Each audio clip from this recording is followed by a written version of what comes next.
March 2003. U.S. Special Forces lead Peshmerga guerrillas to open a crucial second front in Gulf War II.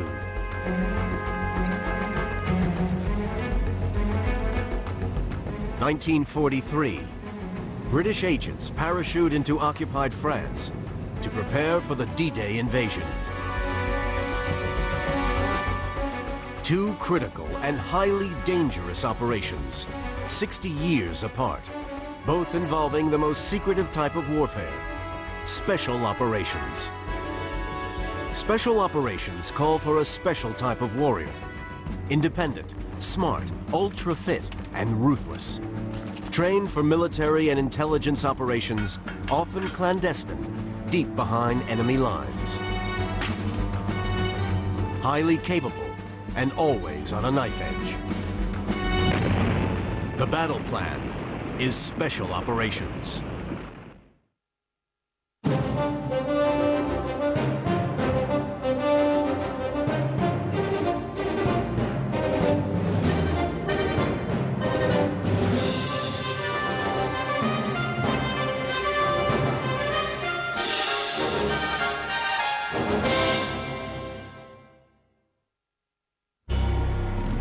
Europe, June 1942. Nazi forces dominate the continent. With both the Soviet Union and the United States now in the war, the Western Allies start preparing to invade northwest France.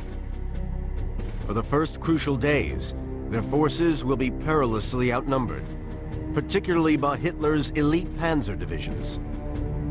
How can they prevent the Germans concentrating their armor against the planned beachhead in Normandy?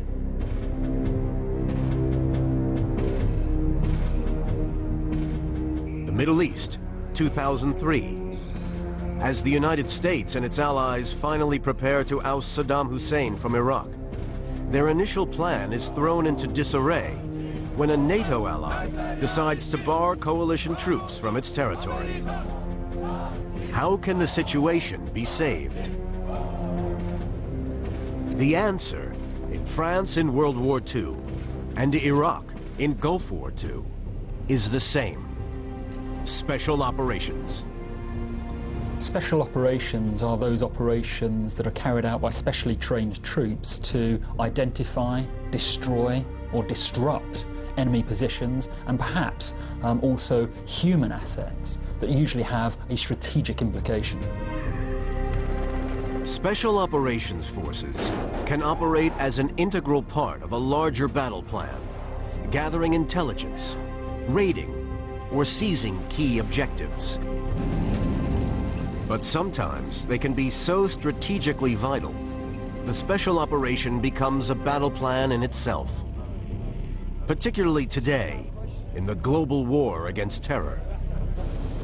In all cases, commanders must take special care to fulfill certain highly specific factors. Objective.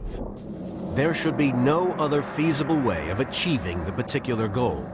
If conventional military means are an option, they will usually be less hazardous. The decision to use special operations must also take into account the need for secrecy.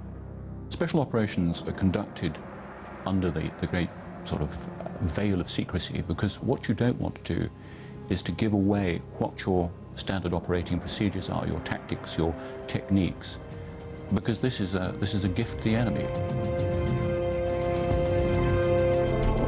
Build up. The right type of people must be trained and put in place, often far behind enemy lines, and sometimes over a long time. And they must have the right equipment.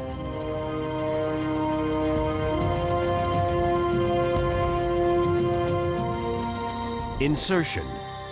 Special operations are so secret, planners must ensure the arrival of their forces does not give the game away. Execution. Since the build-up phase of a special operation can take years, this can overlap with execution. But when the moment comes to strike, the execution must be faultless. In most armed forces, Special operations are all those undertaken by elite and secretive organizations, such as Britain's Special Air Service. In the United States, the Special Operations Group includes a whole range of units from every branch of the military, like the Army Delta Force and Navy SEALs. Within the Special Operations Group, the term Special Forces has a very precise meaning. They are the Army's Green Berets, trained specifically to work with indigenous forces. Special Forces soldiers are assigned to a specific part of the world, and they spend their entire career studying the language and the culture of that region. Then when they're needed, they can go in, raise and train an indigenous force to fight there. The American terminology comes from a specific historical development. 1952, 10th Special Forces Group is born at Fort Bragg.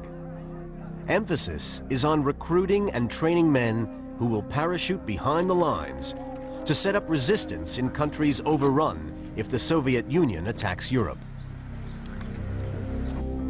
The 1960s, Vietnam.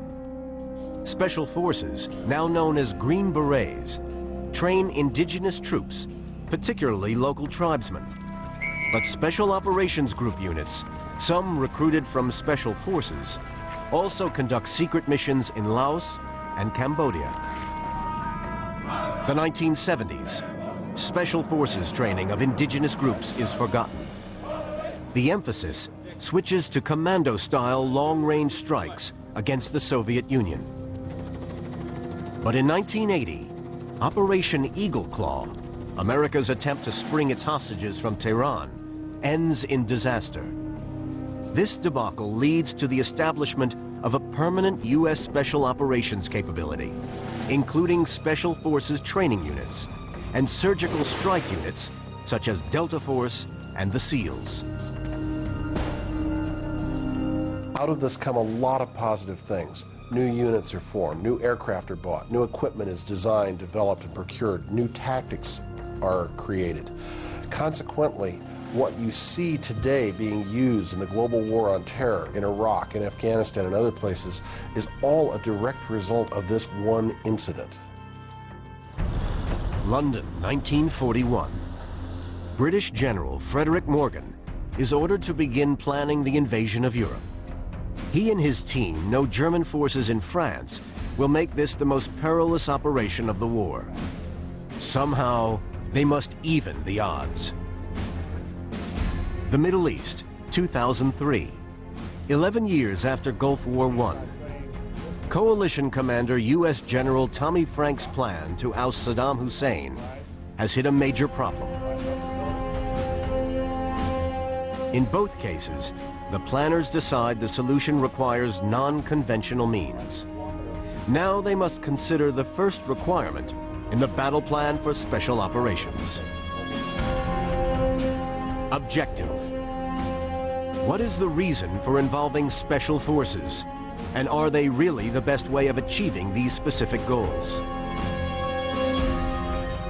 On D-Day, Allied commanders plan to land 6 seaborne and 3 airborne divisions in Normandy on a single day, and then pour in reinforcements and resupplies. But facing them will be the formidable defenses of Hitler's Atlantic Wall, and German Field Marshal Erwin Rommel leading 30 infantry and 6 elite panzer divisions. If these